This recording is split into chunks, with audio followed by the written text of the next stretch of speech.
രാഹുൽ ഗാന്ധിയുടെ വോട്ടവകാശ യാത്ര ബീഹാറിൽ തരംഗം സൃഷ്ടിക്കുകയാണ്. എവിടെ നോക്കിയാലും രാഹുൽ ഗാന്ധി മാത്രം. കൂടെ തന്നെ ഒരു കൂടപ്പിറപ്പിനെ പോലെ തേജസ്വി യാദവും ഉണ്ട്. ലോകസഭാ പ്രതിപക്ഷ നേതാവും ബീഹാറിലെ പ്രതിപക്ഷ നേതാവും ആ നാടിന്റെ മണ്ണും മനസ്സും കീഴടക്കിയിരിക്കുന്നു എന്നതാണ് NDA ക്യാമ്പുകളിൽ കാണുന്ന ആശങ്ക. രാഹുൽ ഗാന്ധിക്ക് വ്യക്തമായ ലക്ഷ്യമുണ്ട് ഇതിൽ. സംസ്ഥാനത്ത് RJD തന്നെയാണ് ശക്തിയെന്നും ജയിച്ചാൽ അവർ തന്നെയാണ് മുഖ്യമന്ത്രി എന്നും ഉറപ്പിച്ചു തന്നെ രാഹുൽ ഗാന്ധിയുടെ മേൽനോട്ടത്തിലാണ് തെരഞ്ഞെടുപ്പ് നയിക്കുന്നത്. അതിൽ കോൺഗ്രസിനെ കുറിച്ച് രാഹുൽ ഗാന്ധി ഉറപ്പിച്ചിരിക്കുന്ന സീറ്റുകൾ അവർ കൂടുതൽ മത്സരിക്കുന്നതല്ല, പക്ഷേ പരമാവധി സീറ്റുകളിൽ ജയിക്കുക എന്നുള്ളതാണ് ലക്ഷ്യം. അതായത് കഴിഞ്ഞ തെരഞ്ഞെടുപ്പിൽ 75 സീറ്റുകളിൽ മത്സരിച്ച കോൺഗ്രസ് വെറും 19 സീറ്റുകളിൽ മാത്രമാണ് ബീഹാറിൽ ജയിച്ചത്. അതാണ് അവിടുത്തെ ഭരണം ഇന്ത്യ മുന്നണിക്ക് അന്ന് നഷ്ടമായത്. 243 അംഗ നിയമസഭയിൽ കോൺഗ്രസ് മത്സരിക്കുന്ന സീറ്റുകളുടെ എണ്ണം ഗണ്യമായി കുറയ്ക്കണമെന്നൊരു അഭിപ്രായം RJDക്കുണ്ടായിരുന്നു. പക്ഷെ ഇപ്പോൾ രാഹുൽ ഗാന്ധിയുടെ തരംഗത്തിൽ അത് വേണോ എന്നുള്ളൊരു ചോദ്യം അദ്ദേഹം തന്നെ ചോദിക്കുകയും ചെയ്യുന്നു. എങ്കിലും കോൺഗ്രസ് അവർക്ക് വേണ്ടുന്ന സീറ്റുകൾ അങ്ങോട്ട് തന്നെ പറയുകയാണ്.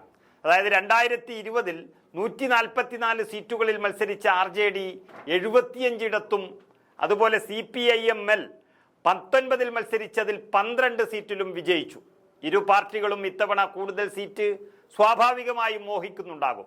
സഖ്യത്തിലേക്ക് എത്തിയ വികാസ്ശീൽ ഇൻസാൻ പാർട്ടിക്ക് 12 മുതൽ 18 സീറ്റുകൾ നൽകേണ്ടതുണ്ട് എന്നും ഇന്ത്യ മുന്നണി പറയുന്നുണ്ട്. അതുകൊണ്ട് തന്നെ കൂടുതൽ സീറ്റുകൾക്ക് വാശി പിടിക്കുന്നതിനു പകരം വിജയസാധ്യതയുള്ള സീറ്റുകൾ മാത്രമാണ് എന്നതിലാണ് കോൺഗ്രസ് ഹൈക്കമാൻഡിന് തന്നെ നോട്ടമുള്ളത്. അങ്ങനെ വന്നാൽ കഴിഞ്ഞ തവണ മത്സരിച്ച 75 വേണ്ട എന്നും 60 സീറ്റുകൾ മതിയെന്നുമുള്ള രാഹുൽ ഗാന്ധിയുടെ തീരുമാനമാണ് നടപ്പിലാകാൻ പോകുന്നത്. അത് മുന്നിൽ കണ്ടുകൊണ്ട് തന്നെ 52 സീറ്റുകളിൽ AICC നിരീക്ഷകന്മാരെ നിയമിച്ചു കഴിഞ്ഞു. ഇവിടങ്ങളിൽ വിജയമുറപ്പിക്കുകയാണ് ഈ യാത്രയുടെ ഉദ്ദേശം. അങ്ങനെ 60 സീറ്റുകൾ മാത്രം വാങ്ങി അതിൽ 52 സീറ്റുകളും വിജയിച്ചെടുക്കുക എന്നൊരു അതിശക്തമായ നീക്കമാണ് രാഹുൽ ഗാന്ധിയുടെ ഈ യാത്രയുടെ ലക്ഷ്യം.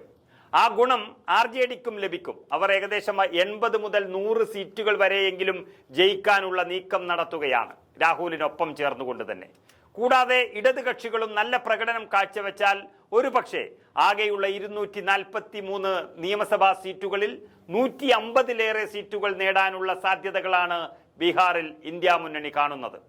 സീമാഞ്ചൽ, മുംഗേർ, ഷേഖ്പുര എന്നിവയ്ക്ക് പുറമെ ചില ഗ്രാമീണ ന്യൂനപക്ഷ കേന്ദ്രങ്ങളിൽ കോൺഗ്രസിന്റെ നില ഭദ്രമാണ്. കഴിഞ്ഞ തവണ അസദുദ്ദീൻ ഒവൈസിയുടെ പാർട്ടി സീമാഞ്ചൽ മേഖലകളിൽ മുഴുവൻ മത്സരിച്ച് കോൺഗ്രസിന്റെ വോട്ടുകൾ പരമാവധി പിടിച്ചെടുക്കുകയും അത് NDA BJP ഉൾപ്പെടെയുള്ള പാർട്ടിക്ക് 15 സീറ്റുകളോളം കൂടുതൽ ലഭിക്കാൻ കാരണമാവുകയും ചെയ്തിട്ടുണ്ട്. എങ്കിൽ ഇത്തവണ അതുണ്ടാകില്ല എന്ന് ഉവൈസി തന്നെ വ്യക്തമാക്കുകയും ചെയ്തു.